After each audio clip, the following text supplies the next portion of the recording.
ನಾನಿವತ್ತು ಪರಿಶುದ್ಧ ಕ್ರಿಯೆಯಲ್ಲಿ ನಮ್ಮೊಳಗಿನ ನೆಗೆಟಿವ್ ಎನರ್ಜಿಯನ್ನು ಯಾವ ರೀತಿ ಹೊರಹಾಕೋದು ಅನ್ನೋದನ್ನು ಹೇಳೋದಕ್ಕೆ ಪ್ರಯತ್ನ ಮಾಡ್ತಾ ಇದ್ದೀನಿ. ನೆಗೆಟಿವ್ ಎನರ್ಜಿ ನಮ್ಮ ಮಾನಸಿಕ ದೈಹಿಕ ಎಲ್ಲ ಸಮಸ್ಯೆಗಳಿಗೂ ಕೂಡ ನೆಗೆಟಿವ್ ಎನರ್ಜಿ ಬಹಳಷ್ಟು ಕಾರಣ ಆಗುತ್ತೆ. ಇದನ್ನು ನಾವು ಹೀಲಿಂಗ್ ಮೂಲಕ, ರೇಖಿ ಇರ್ಬೋದು, ಪ್ರಾಣಿಕ್ ಹೀಲಿಂಗ್ ಇರ್ಬೋದು, ಇನ್ನು ಬೇರೆ ಬೇರೆ ವಿಧಾನಗಳ ಮೂಲಕ ಹೊರಹಾಕ್ಬೋದು.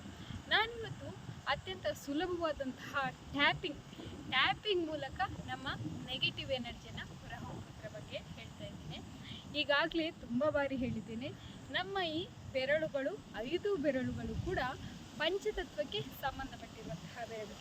ಹೆಬ್ಬೆರಳು ಅಗ್ನಿ ತತ್ವಕ್ಕೆ ಸಂಬಂಧಪಟ್ಟಿರೋದು, ತೋರ್ ಬೆರಳು ವಾಯು ತತ್ವಕ್ಕೆ ಸಂಬಂಧಪಟ್ಟಿರೋದು, ಹಾಗೆ ಮಧ್ಯದ ಬೆರಳು ಆಕಾಶ ತತ್ವಕ್ಕೆ ಸಂಬಂಧಪಟ್ಟಿರೋದು, ಉಂಗುರ ಬೆರಳು ಪೃಥ್ವಿ ತತ್ವಕ್ಕೆ ಸಂಬಂಧಪಟ್ಟಿರೋದು, ಹಾಗೆ ಕೊನೆಯ ಜಲತತ್ವಕ್ಕೆ ಸಂಬಂಧಪಟ್ಟಿರೋದು. ಈ ಬೆರಳನ್ನು ಈ ರೀತಿಯಾಗಿ 4 ಬೆರಳುಗಳನ್ನು ನಮ್ಮ ಈ ಹುಬ್ಬಿನ ಮೇಲ್ಗಡೆ ಒಟ್ಟು 8 ಭಾಗಗಳಿಗೆ ನಾವು ಟ್ಯಾಪಿಂಗನ್ನು ಮಾಡಬೇಕು. ಈ ಟ್ಯಾಪಿಂಗ್ ನಮ್ಮ ಮೇನ್ ಪಾಯಿಂಟ್ ಏನಿದೆ 3 ಪಾಯಿಂಟ್ಗಳಿಗಿಂತ ಜಾಸ್ತಿ ಇದೆ.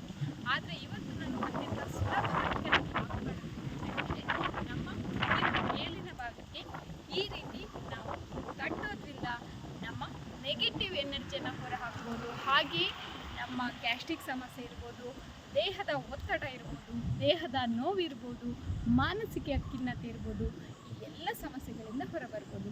ಹಾಗೆ ಇಲ್ಲಿ ಒಂದು ಪಾಯಿಂಟ್ ಇದು, ಹಾಗೆ ಕಣ್ಣ ಎಂಡ್ ಪಾಯಿಂಟ್ ಈ ಜಾಗದಲ್ಲಿ, ನಂತರ ಕಣ್ಣಿನ ಕೆಳಗಿನ ಭಾಗದಲ್ಲಿ ಈ ಜಾಗ, ಹಾಗೆ ನಮ್ಮ ಮೂಗಿನ ಕೆಳಗಿನ ಭಾಗ ಇಲ್ಲಿ, ಹಾಗೆ ನಮ್ಮ ಬಾಯಿಯ ಕೆಳಗಿನ ಭಾಗ, ಹಾಗೂ ನಮ್ಮ ಇಲ್ಲಿ ಬೋನ್ ಹಾಗೂ ನಮ್ಮ ಈ ಕೈಯ ತೊಡೆಯ ಕೆಳಗಿನ ಭಾಗ ಮತ್ತು ನಮ್ಮ ತಲೆಯ ಮೇಲಿನ ಭಾಗಕ್ಕೆ ನಾವು ಈ ರೀತಿ ಟ್ಯಾಪ್ ಮಾಡಿಕೊಳ್ಳೋದ್ರಿಂದ ನಮ್ಮ ನೆಗೆಟಿವ್ ಎನರ್ಜಿಗಳನ್ನು ಹೊರಹಾಕೋದ್ರ ಜೊತೆಗೆ ಉತ್ತಮ ರೀತಿಯ ಮಾನಸಿಕ